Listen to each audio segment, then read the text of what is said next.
David, thank you. For the first time in more than a century, a sitting cabinet member has been impeached. The House yesterday voted to advance two articles of impeachment against Homeland Security Secretary Alejandro Mayorkas over his handling of the southern border. Joining us to give us some insight here is Skarachi Rai, and thank you so much for being here with us this afternoon from the Hill.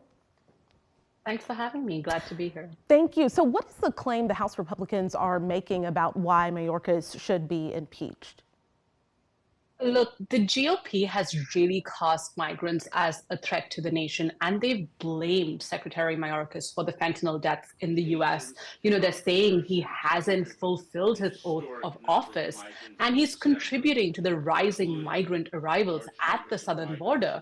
The Republicans have also accused Mayorkas of willful and systematic refusal to comply with the law, claiming that he's violated immigration laws by failing to detain a sufficient number of migrants. So it's really a boiling pot of issues, and the Republicans have really seen this as something that they really want to follow up and attack the Democrats on. And the House held the same vote last week. It failed. So what changed?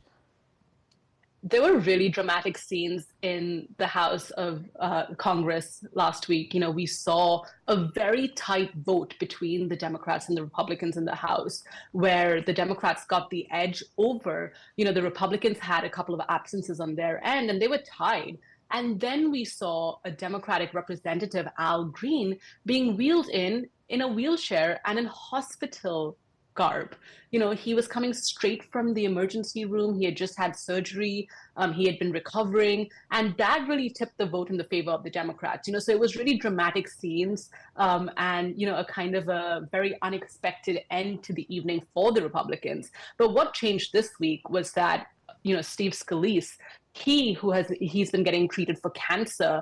He has blood cancer, and he's been out of Congress, to get treatment for it. He was back in the House this week, and we saw a couple of absences on the Democratic side as well.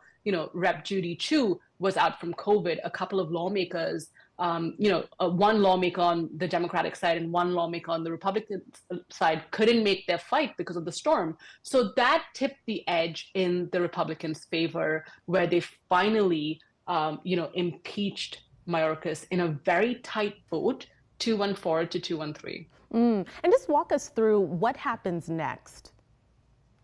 So this, while he's been impeached in the House, this issue is really dead in the Senate. Democrats have a majority in the Senate, and they've said that they're not going to waste a lot of time on this trial. So the issue as of now is dead, but it is still a historic vote, and this is something that's going to continue, especially the Republicans are going to continue to campaign on this issue.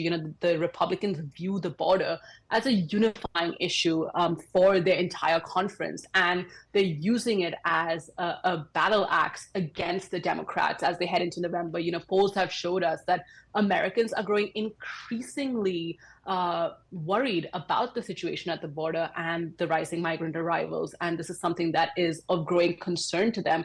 And the Republicans are going to use that against the Democrat. We've been seeing support for this build up for months now. And while, there was this bipartisan border plan in the Senate that, didn't make it through. So there's been a lot of battles, within the Republican conference and between the House and the Senate as well on this issue. And you bring up a really interesting point. We obviously know this is a presidential election year. So what are the politics at play in this whole situation?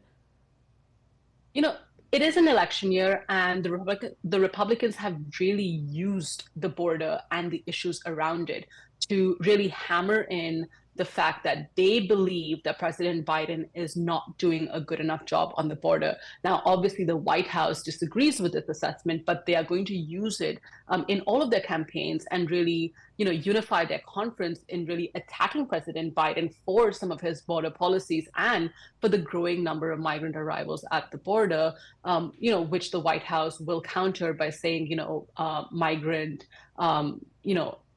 arrests at the border are down this month, but there is growing concern from the general public in the country, and polls have showed us that there is growing concern over issues at the border, and the Republicans are going to continue to use this as a campaigning tool against the Democrats. Skarachi Rai from the Hill, thank you so much for being with us today.